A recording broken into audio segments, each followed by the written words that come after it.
आज हम लोग Bihar board NCERT class 9th का ये poem I am like grass, इसका जो है क्वेश्चन आंसर देखेंगे। आई एम लाइक ग्रास जो कि पास के द्वारा लिखा गया है। तो चलिए इसका जितने भी क्वेश्चन आंसर है ब्रीफ क्वेश्चन आंसर्स सारा आज हम लोग इस वीडियो में डिस्कस करने जा रहे हैं। तो चलिए स्टार्ट करते हैं। क्वेश्चन नंबर फर्स्ट है, have you ever seen grass? क्या आपने कभी घास को देखा है? Yes I have seen grass. हाँ, मैंने घास को देखा है। How does it look? या कैसा दिखता है? इट लुक्स लाइक ग्रीन, या हरा दिखता है। ओके, आशा करता हूँ ये बहुत छोटा छोटा इसका क्वेश्चन आंसर है और आंसर भी बहुत ही हम जो है सिंपल लैंग्वेज में लिखें ताकि आप सभी को समझ में आ सके। तो चलिए क्वेश्चन नंबर थर्ड देखते हैं। How do you feel when you walk on it?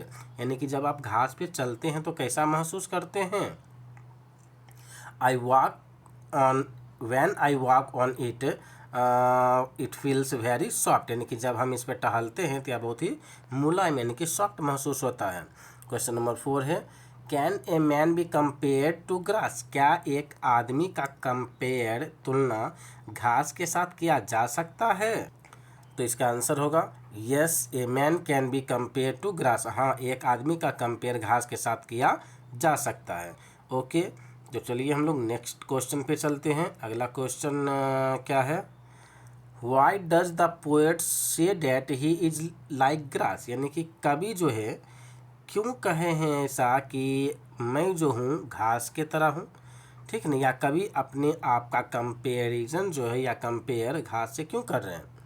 इसका जवाब है द पोएट सेज डैट, कवि कहते हैं कि ही इज लाइक ग्रास, वह घास के जैसा है, because he has the ability to bounce back as does the grass chopping and moving.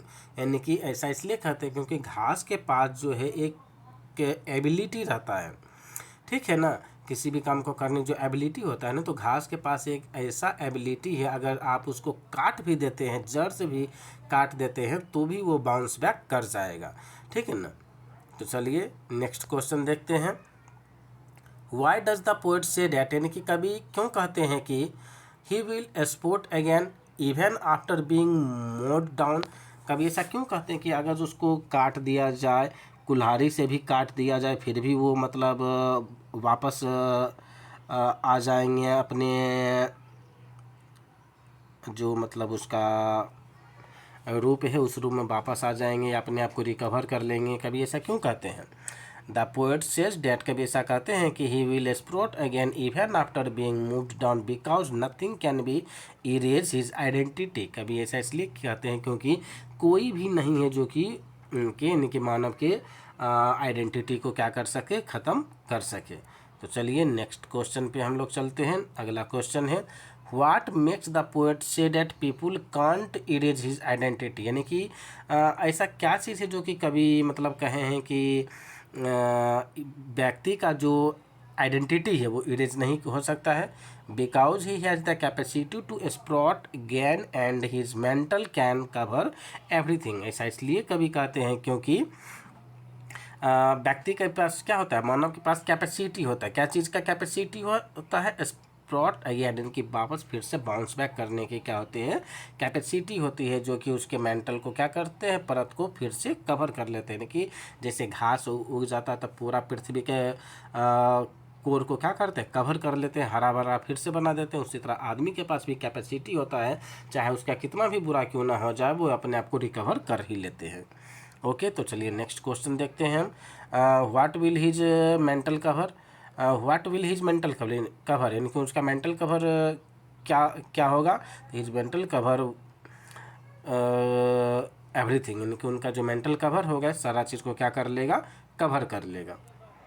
Okay, आशा करता हूँ कि यहाँ तक समझ में आया होगा। तो चलिए क्वेश्चन नंबर इनकी B2 देखते हैं। B2 का जो है answer the following question in very brief, बहुत छोटा में जवाब देने के लिए बोला जा रहा है। What do Banga and Sangur refer to? यहाँ जो है बंगा और संगूर जो है ये किसको रेफर कर रहा है?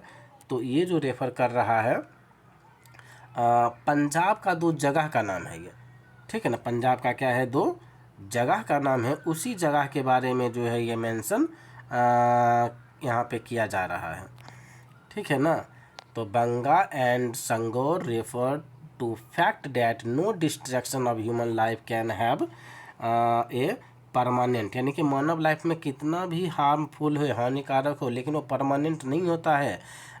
Like will definitely bounce back, यानी कि वो क्या करेगा, जरूर ही जो है वो बाउंस बैक करेगा। लाइक ग्रास, यहाँ पे क्या होगा, like grass, GRASS, grass will definitely bounce back, यानी कि घास की तरह जो है वो फिर से बाउंस बैक जरूर करेगा। तो चलिए नेक्स्ट क्वेश्चन देखते हैं। And reduce the whole district of Ludhiana to ashes, district of Ludhiana to ashes, what does this line suggest, यानी कि लाइन क्या सजेस्ट करता है, तो ये लाइन सजेस्ट कर रहा है, the given line suggest that, यानी कि जो लाइन दिया गया है वह ये सजेस्ट करता है कि it is easy to destroy human habitation but not destruction can be forever, यानी कि कह रहा है कि मानव जहाँ पे रहता है, मानव का जो हैबिटेशन है उसे आसानी से ज़रूर बर्बाद किया जा सकता है, लेकिन यह जो है हमेशा के लिए नहीं रहेगा।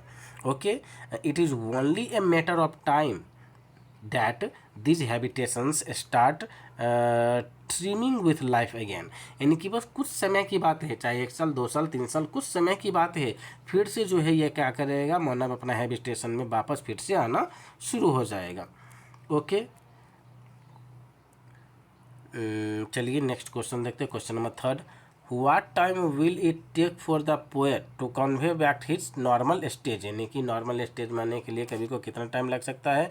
It can not take more than 10 years, तो कवि के according to the poet in this present poem, यानी कि इस जो कविता है आई एम लाइक ग्रास, उसमें जो कवि है उसके अकॉर्डिंग ये बोल रहे हैं कि कविता के अकॉर्डिंग कह रहे हैं कि ये जो है ज़्यादा से ज़्यादा 10 साल से ज़्यादा समय नहीं लेगा, यानी कि कोई भी अगर क्षतिग्रस्त हो रहा है तो एटलीस्ट ये 10 साल तक तो ये रिकवर कर ही लेगा।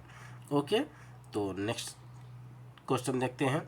Y will these tourist visit the green jungle of Barnala, यानी कि टूरिस्ट जो है दार्शनिक जो है वो ये बरनाला के जंगल में क्यों विजिट करेंगे, क्यों देखने के लिए आएंगे, because it's greeny which is suggestive of life, क्योंकि यहाँ की जो हरियाली है वो जीवन के बारे में बतलाते हैं कि चाहे कितना भी डिस्ट्रैक्शन से हो जाए वो उसका लाइफ जो होता है निरंतर क्या होता है, आगे बढ़ते रहता है। आशा करता हूँ यहाँ तक समझ में आया होगा, क्योंकि देखिए इस कविता में कभी घास से अपना कंपेयर इसलिए भी कर रहे हैं क्योंकि घास जो होता है बहुत नॉर्मल होता है, सॉफ्ट होता है, छोटा होता है, उसमें अकर नहीं होता है। अगर बाढ़ आ जाता है उसके ऊपर पानी चला जाता है, घास झुक जाता है, पानी चला जाता है, ख़त्म हो जाता है। तेज़ आंधी तूफान आता है, घास झुक जाता है और हवा ख़त्म हो जाता है, उसके ऊपर से गुजर जाता है, घास को कुछ नहीं होता, वो फिर से बाउंस बैक हो जाता है। इसीलिए इस कविता में कवि जो है अपनी कम तुलना जो है घास से कर रहे हैं। आशा करता हूँ कि यहाँ तक समझ में आया होगा। तो चलिए मिलते हैं फिर अगले वीडियो में, तब तक के लिए नमस्कार।